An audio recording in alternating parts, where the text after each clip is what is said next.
Hey, so for those who have epilepsy, I actually don't know if this triggers epilepsy at all, since it's not really like bright, sudden flashing lights or whatever.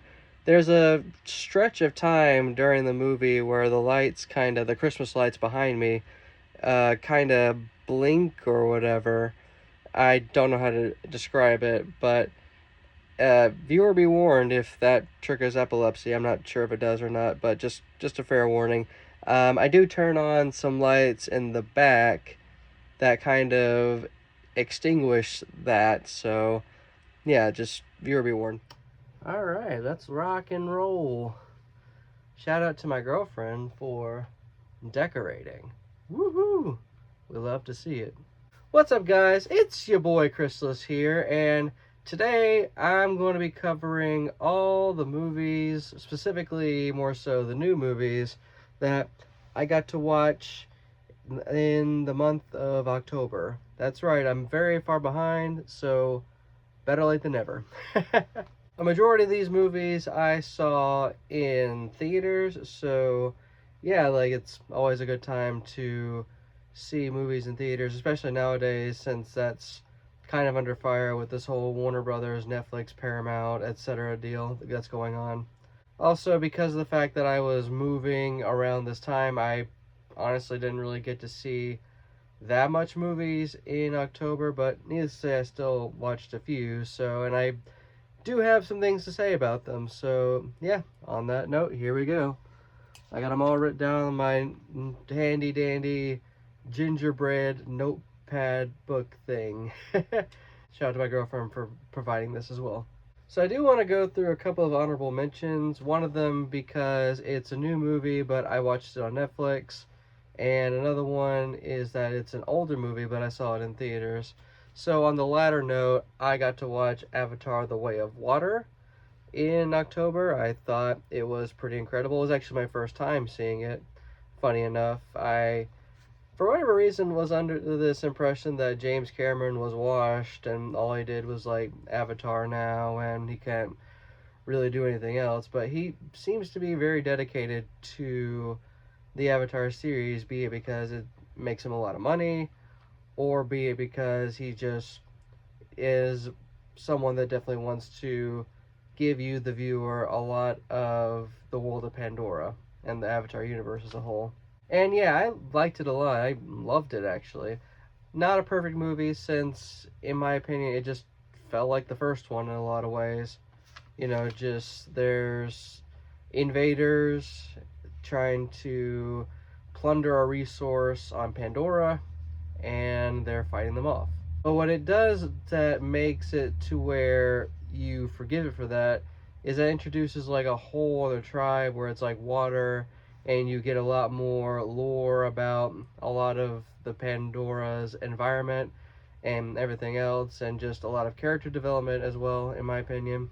So yeah, if you were able to catch Avatar: Way of Water, then it was a lot of fun. I actually watched it in IMAX 3D, and that movie virtually changed my perception of what 3D can be. And yeah, it's just really cool what James Cameron did with the whole mixture of 30 FPS and 60 FPS cameras and stuff. And yeah, I enjoyed it quite a bit. I unfortunately cannot say the same about this next movie, and this is my last honorable mention. I watched House of Dynamite on Netflix. I watched it on Netflix since I wasn't able to catch it in theaters. And yeah, it was pretty It felt pretty disappointing to me considering that this was Catherine Bigelow's first movie since I don't even know when, like Detroit or Widows. I'm not even sure if either of those are Catherine Bigelow movies. The last Catherine Bigelow, or the most recent Catherine Bigelow movie I remember seeing was Zero Dark 30, which I enjoyed a lot. So I thought, okay, well, I should be able to enjoy House of Dynamite a lot then. No. House of Dynamite was one of those movies that told the same story three times in a row, but from a different point of view.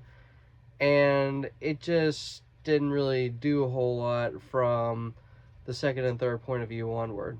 Like, I felt like this could have just been easily just a very provocative and gut-wrenching short film, in my humble opinion.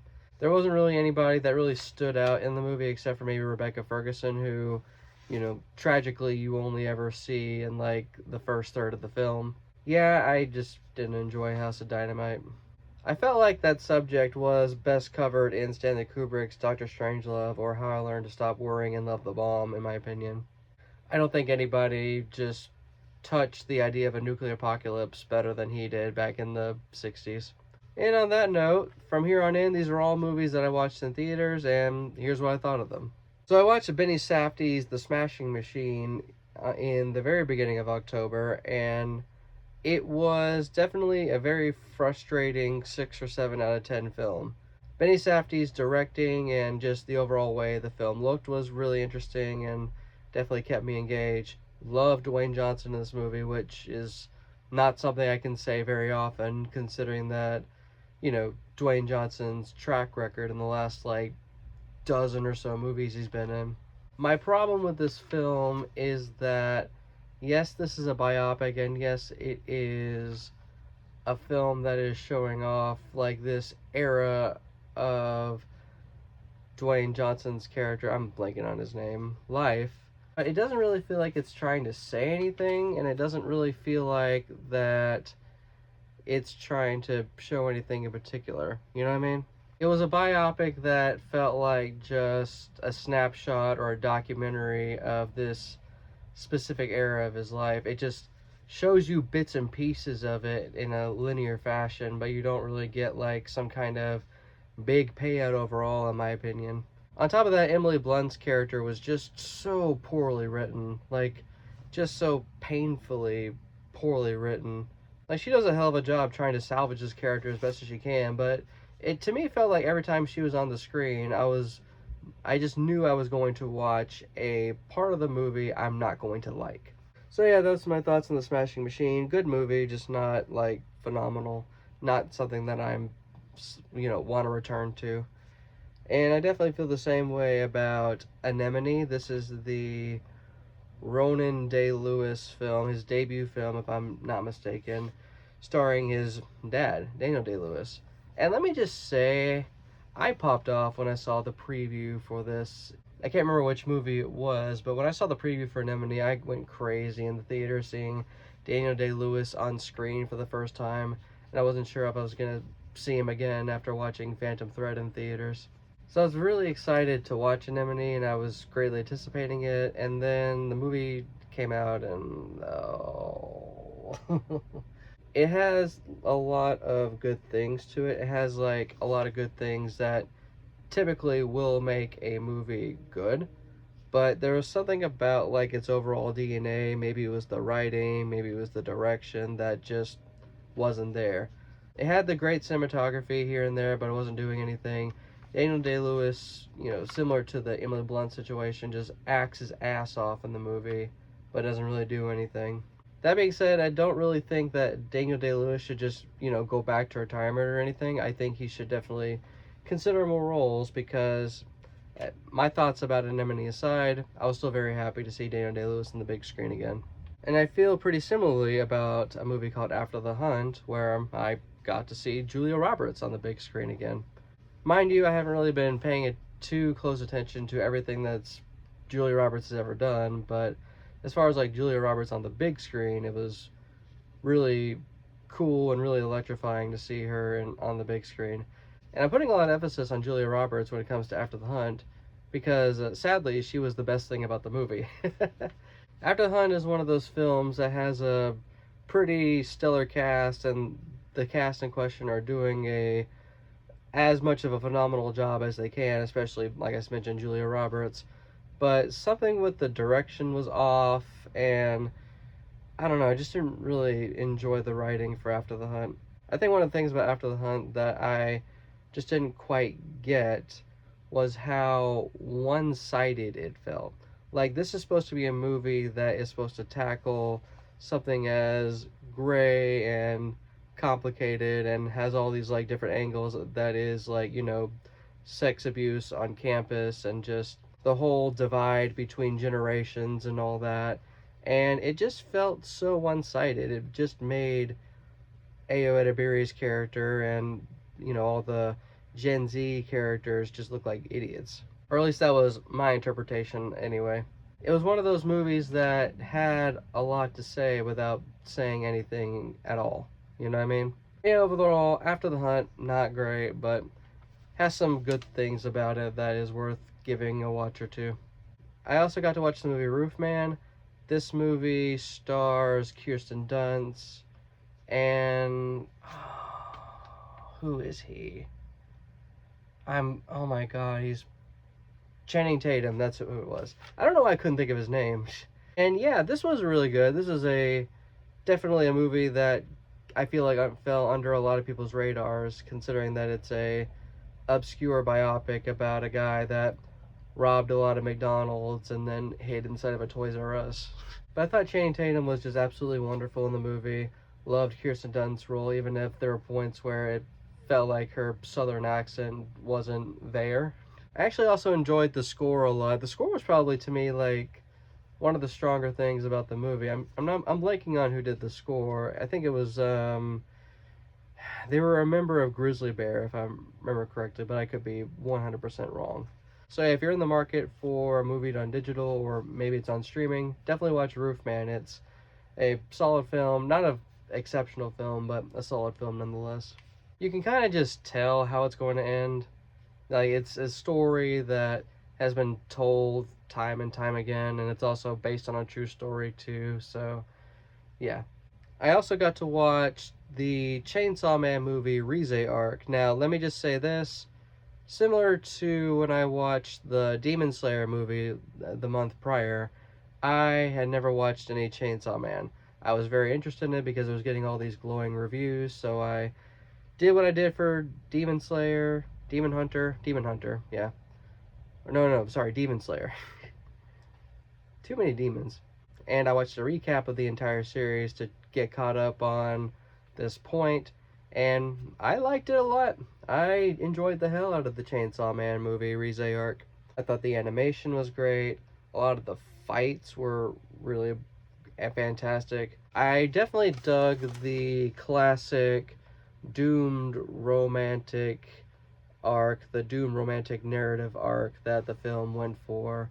It's anime, right? It has like a lot of just build up until it gets to the point where it's just guns a-blazing. You see the Chainsaw Man character riding a damn shark with his chainsaw wire thingies, fighting a giant demon or whatever, and it's just cool. If nothing else, the movie was just really cool, and it just goes to show what anime has to offer the average moviegoer. So yeah, if you're able to still watch Chainsaw Man in theaters somehow, or maybe hit digital or Crunchyroll already, definitely give it a watch. I definitely recommend it as someone that doesn't really watch anime at all. I also got to watch Springsteen, Deliver Me From Nowhere. Like I mentioned in the last video when I was talking about Terrence Malick's Badlands, or when I briefly talked about the copy of Terrence Malick's Badlands I found at a secondhand store. I watched Springsteen, Deliver Me From Nowhere, and I liked it. I liked it okay. I feel like that the movie kind of just falls apart in the last fourth of them or so, when it just felt like it ended up being a Better Help ad instead of a biopic about Bruce Springsteen's life. Because it spends so much time talking about the making of Bruce Springsteen's album Nebraska, a topic that I'm very interested in, about like the conception of it and just the inspiration behind making it the way he made it and everything. And it just becomes, you don't have to struggle with depression on your own. Get some help today or whatever. And not to say that if you are struggling with depression or anything like that, you shouldn't get some help, because you definitely should. There are people that care about you and there are resources and everything. But as far as like as a viewing experience, it just definitely just kind of went off road in a not great way in terms of just the overall momentum that the movie was building. That's kind of just what I'm trying to get at.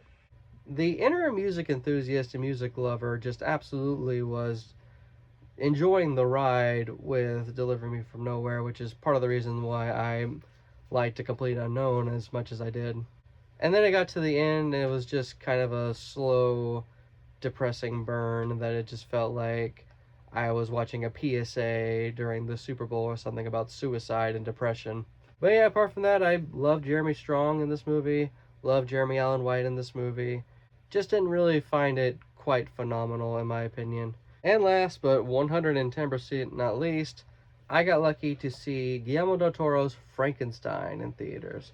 My girlfriend and I drove all the way to a theater that we had never been to ever to catch the Netflix exclusive Frankenstein by Guillermo del Toro, and we both loved the hell out of it. She loved it more than me, and she she gave me shit for giving it 4.5 stars on Letterboxd instead of 5 stars. But you know, in hindsight, it may be closer to 5 stars than I personally think. Yeah, no, I love the hell out of Frankenstein, especially Jacob Elordi's performance as the creature. I genuinely hope he gets like an Oscar nomination for that, but you know, we'll see come down the road because the supporting actor category has always been like pretty cutthroat and everything else. My main complaints about Frankenstein, from what I recall from it, is A, it still has the Netflix look. Something about the lighting, something about like the cinematography, the pacing, or the editing, just you can tell it was a movie made for Netflix, sadly. But even then, it still looked damn good. The cinematography was stellar. And my other thing about it was just, and maybe this is just a whole thing about the DNA of Frankenstein itself, since I've never read Mary Shelley's book. And I've heard differing things about how faithful it is and how unfaithful it is as an adaptation. But as far as like the part of the movie where Victor is telling his story, it just felt like there was something missing to it. Like there wasn't like enough, in my opinion, or maybe it was something with like performances and everything else, or maybe it was the pacing that just threw me off. But quite literally, when Jacob Elordi as the creature starts telling his story, the movie goes from like a 4 stars to a 4.5, pushing a 5 star movie. Like it feels very night and day. And yeah, I just dug the hell out of it. Like I said, the cinematography was great. Loved the cast, especially Jacob Elordi. Loved the score from the GOAT Alexander Desplat, unless I butchered his name completely wrong. There's just a lot to love about Frankenstein, and at the end of the day, it's classic Guillermo. And yeah, that's all there is to it. That's all the movies I watched in October. If you caught any of these movies in October, what did you personally think about them? Am I right or wrong about how I feel about any of them? Are there movies that you watched in October that I didn't get to see in October? In all likelihood, I probably watched some of these like released in October, November. If you enjoyed me talking about movies, consider giving this video a like. And while you're at it, consider hitting subscribe as well, because I'm going to be talking about all the movies I saw in November. I'm going to be talking about the Golden Globes soon, hopefully. And I'll probably bring back the Criterion collection overview.